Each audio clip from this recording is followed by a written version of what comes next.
Everybody put it together for Mr. News, Vinny Eastwood! Yeah!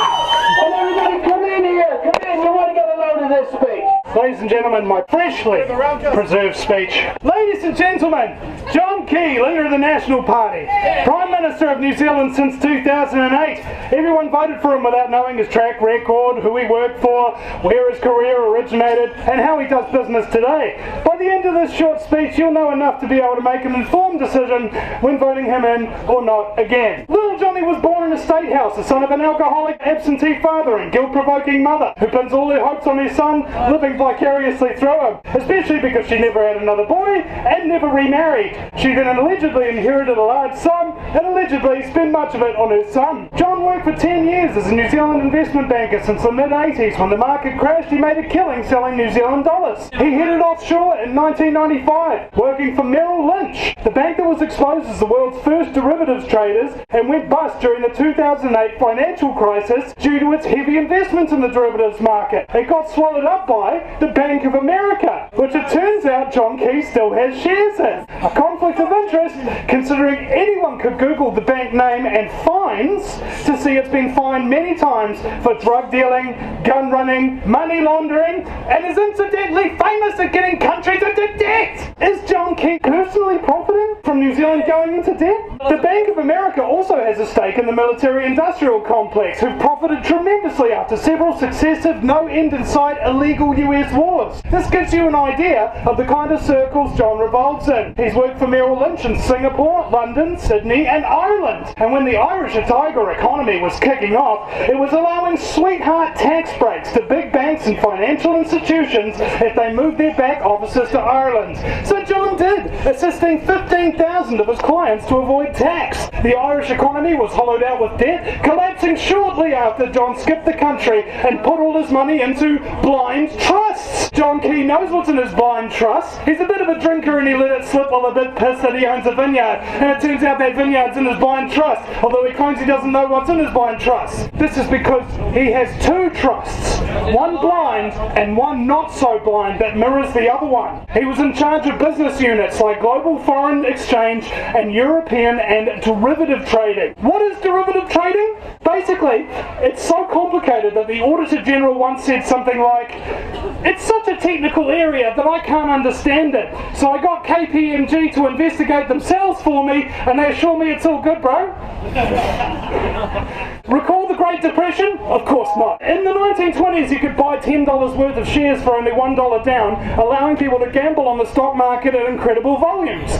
Massive amounts of fake money and debt was generated, and the economy got sucked into it like a black hole. To prevent that happening again, a law was crafted called the Glass-Steagall Act, which was repealed in 1999, leaving the US derivatives market completely unregulated. The New York State Gaming Commission tried to regulate it because they saw derivatives as gambling, but they were unsuccessful, obviously. In 1999, John was legally allowed to sell derivatives in America due to the repeal of Glass-Steagall, and was invited to represent Merrill Lynch and join the Foreign Exchange Committee of the Federal Reserve Bank of New York, a private banking cartel that has a monopoly on the supply of money and loan it to the US government at interest and more or less control the US government through debt. Yes. Ownership of the 13 banks with shares in the Fed can be traced back to the world's most ultra-intergenerational wealth families, hidden away from public view via an elaborate network of family trusts. John worked there for 2 years and twice undertook management studies at Harvard University in Boston. He became known as the Smiling Assassin by colleagues after personally terminating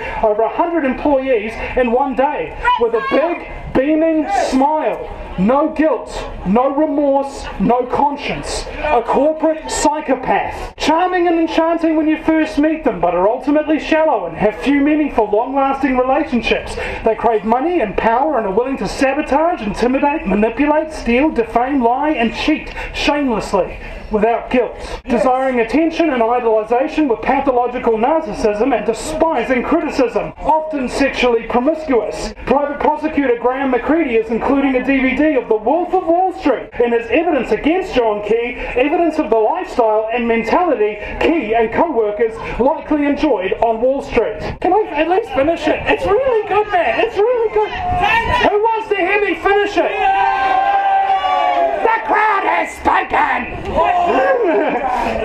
Normally on Wall Street, your earnings get paid 40% cash, 40% stock, 20% options. Key demanded to be paid 100% in stock and options. That's where his incentive to crime is. Imagine the opportunity for insider trading if you literally run the country. He tried to flush out commercially sensitive information from the Ombudsman when Transrail was being valued while at the same time owning shares in it.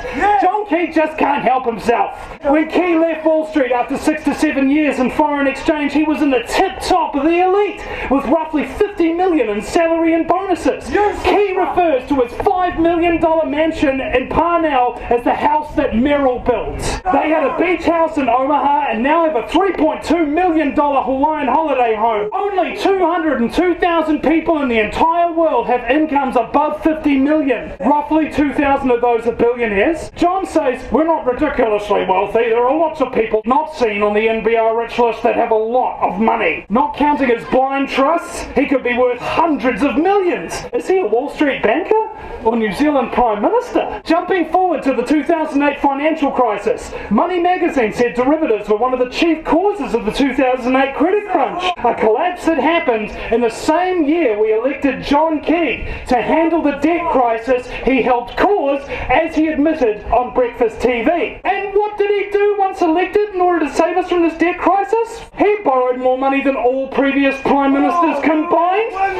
We've gone from 8 billion to 80 billion in less than 2 terms, with 111 billion worth of derivative debts in off-the-book accounting, and that's since 2011 and growing. John Key knew about his unauthorised biography long before it was released, and guess what? It doesn't mention the word derivatives once! A man of the people, you say? He's supposed to be the Member of Parliament for Helensville and lives across town in a Parnell mansion worth $5 million he calls the house that Merrill built. He only had one public meeting in his electorate the whole election, on the proviso that no one can talk about or criticise him or any other party or their policy or their candidates. And guess who was the only person that violated those conditions which John Key himself set up for everybody else? John Key! Suck my dick! Alright, so, let me get this straight. He's a psychopathic, narcissistic, passive-aggressive mama boy with daddy's issues, and he has control of a country that has no corruption prevention framework. He may have been sent here by Wall Street to destroy this country, but it is not destroyed yet. We can change our future if we choose to. If we sink Team Key, it will deal a crippling blow to the financial elite's agenda. You can search and verify any of these facts for yourself, and the research was provided by Evelyn Gilbert from Aotearoa, A Wider Perspective, Ben Vidgen, author of State Secrets, Penny Bright, anti-corruption watchdog, and Ian Parker, financial industry researcher. This is Vinny Eastwood. Vote wisely, New Zealand.